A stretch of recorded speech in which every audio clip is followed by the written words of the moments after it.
चिड़िया और नागमणि।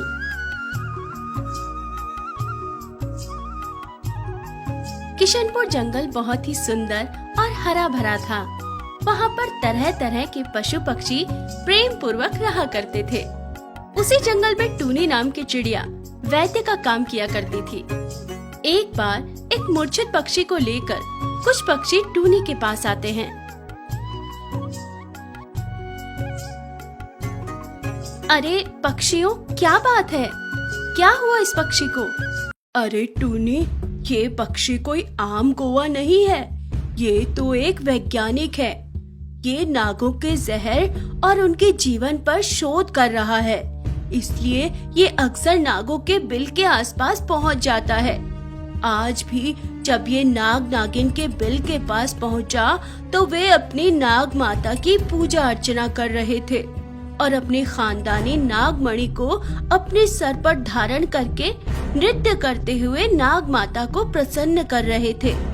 उसी समय ये भूरा कौवा वहाँ पर छिपकर ताक झांक करने लगा, जिससे नाग नागिन की पूजा खंडित हो गई। नागलोक का ये नियम है कि नाग नागिन को यदि कोई ये पूजा करते देख लेता है तो उस नाग नागिन का जोड़ा बिछड़ जाता है।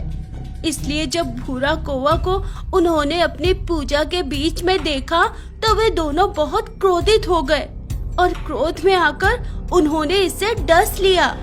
उस नाग के जहर के कारण ही ये भूरा मूर्छित हो गया है। अब आप जल्दी से इसका इलाज कर दीजिए, कहीं ऐसा ना हो कि इसकी जान ही चली जाए। पूरी बात सुनने के बाद टूनी बहुत चिंतित हो उठती है। देखो, आप लोग बिल्कुल भी परेशान न हो, मैं अभी इसकी जांच करती हूँ। मुझसे जितना बन पड़ेगा मैं अवश्य करूँगी। इतना कहकर टूनी भूरा कौवा की जांच करती है। देखो पक्षियों, ये भूरा तो गहरी मूर्छा में है। इसे तो बहुत ही जहरीले सांप ने काट लिया है। मैं अपने पास उपलब्ध दवाओं से इलाज शुरू करती हूँ, किंतु मुझे बहुत कम उम्मीद है कि उससे फायदा होगा। ऐसा मत कहो टूनी, बहुत आस लेकर हम आपके पास आए हैं। आप कुछ भी करके मेरे पति की जान बचा लीजिए। देखो, मेरा तो काम ही पक्षियों की जान बचाना है। मैं अपनी तरफ से कोई कसर नहीं छोड़ूंगी। इसके बाद टूनी पूरे मनोयोग से भूरा का इलाज करने लगती है, किंतु जैसा टूनी का अनुमान था, भूरा की हालत में कोई सुधार नहीं होता है। मेरे इलाज का भूरा पर कोई असर नहीं दिखाई पड़ रहा है। मुझे अवश्य ही कोई और उपाय सोचना होगा। ये बेचारे पक्षी बहुत आस लेकर मेरे पास आए हैं, मैं इन्हें निराश नहीं कर सकती। ऐसा सोचकर टूनी अपनी सहेली मंजू नागिन के पास जाती है।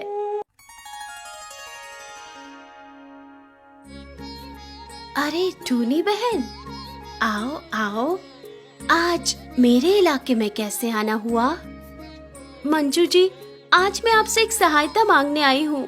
मेरे एक मरीज की हालत बहुत गंभीर है और मैं चाहकर भी उसकी मदद नहीं कर पा रही हूँ। यदि आप मेरी कुछ सहायता कर सके तो शायद उसकी जान बच जाए। टूनी, तुम तो सदा सबकी सहायता करती हो। तुमने संकट के समय मेरी जान बचाई थी, इसलिए तुम्हें मदद के लिए तो मैं मना ही नहीं कर सकती। कहो, क्या बात है? देखो मंजू, मेरे मरीज भूरा को एक नाग ने डस लिया है। वैसे तो मैंने जहर निकालने वाली बूटी लगा दी है, किंतु ना जाने वो बूटी काम ही नहीं कर रही। तुम तो स्वयं एक नागिन हो, क्या तुम इस जहर का कोई तोड़ बता सकती हो? टूनी की बात सुनकर नागिन थोड़ा सोच में पड़ जाती है। कहीं तुम्हारे मरीज को नाग माता की पूजा में विघ्न डालते तो नहीं पकड़ा गया था? हाँ, शायद यही बात है। तब तो वास्तव में ये बहुत गंभीर समस्या है। इसका इलाज तो मैं भी नहीं बता सकती, क्योंकि नाग माता की पूजा के समय नाग और नागिन का जोड़ा जन्मों तक साथ रहने के लिए सिर पर नागमणि को धारण करके ही पूजा अर्चना करते हैं। और ये नागमणि धारण करने के बाद यदि कोई भी नाग किसी को डस लेता है तो उसके जहर का कोई इलाज नहीं है। ये जहर लाइलाज हो जाता है। तो क्या कालू कौवा की जान बचाने का कोई रास्ता नहीं है? मैं बड़ी उम्मीद लेकर तुम्हारे पास आई थी। एक रास्ता है, किंतु वो भी असंभव ही है। फिर भी मैं तुम्हें बताती हूँ। नागमणि के जहर का इलाज भी नागमणि के पास ही होता है। तुम्हारा क्या मतलब है? मैं समझी नहीं। मतलब इसका इलाज भी एक नागमणि के पास होता है।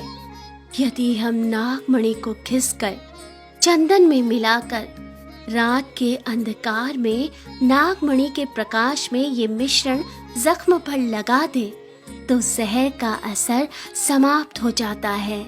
किंतु ये कार्य लगभग असंभव है। आप भी तो एक नागिन हो मंजू। आप मुझे अपनी नागमणि दे दो। मैं वादा करती हूँ कि इलाज के बाद आपकी अमानत आपको लौटा दूंगी। अरे टूनी, अगर मेरे पास नागमणि होती तो मैं कब का तुम्हें दे चुकी होती। हर नाग नागिन के पास ये नागमणि नहीं होती है। केवल 100 सालों तक नाग माता की सेवा करने वाले नागों को ये नागमणि मिलती है।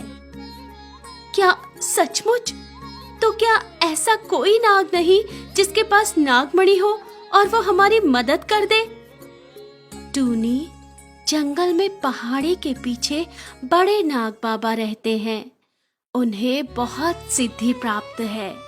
उनकी आयु 500 साल है। उनकी आयु अब समाप्ति की ओर है और उनके पास भी एक नागमणि है। अगर हम उनसे अनुरोध करें तो शायद वे हमारी मदद कर दें। तो ठीक है, जल्दी से मुझे वहाँ ले चलो। हम उनसे विनती कर लेंगे। थोड़ी देर बाद टूनी नाग बाबा तक पहुँच जाती है।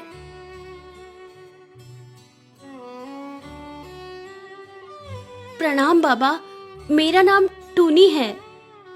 टूनी को अपने बिल के बाहर देखकर नाग अपना फन उठा लेता है। नहीं नहीं बाबा, ये तो मेरी सहेली है। यहाँ आपसे मदद मांगने आई है।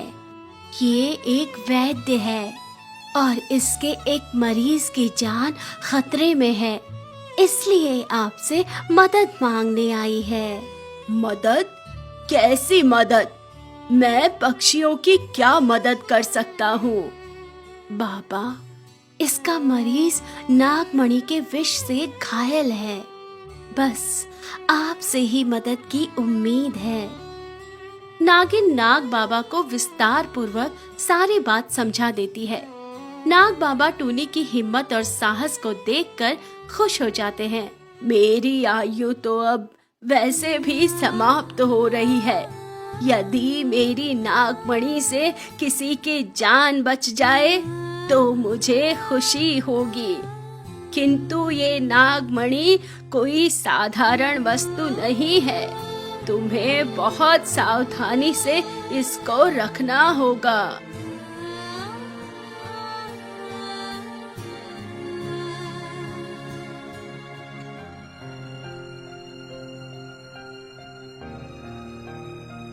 आपका बहुत बहुत धन्यवाद नाग बाबा। मैं हमेशा इसे अपनी जान से भी ज्यादा हिफाजत से रखूंगी। आपका एहसान मैं कभी नहीं भूलूंगी। इसके बाद टूनी वो नागमणि लेकर जंगल को लौट आती है और नागिन की बताई विधि अनुसार भूरा का इलाज करती है, जिससे भूरा स्वस्थ हो जाता है।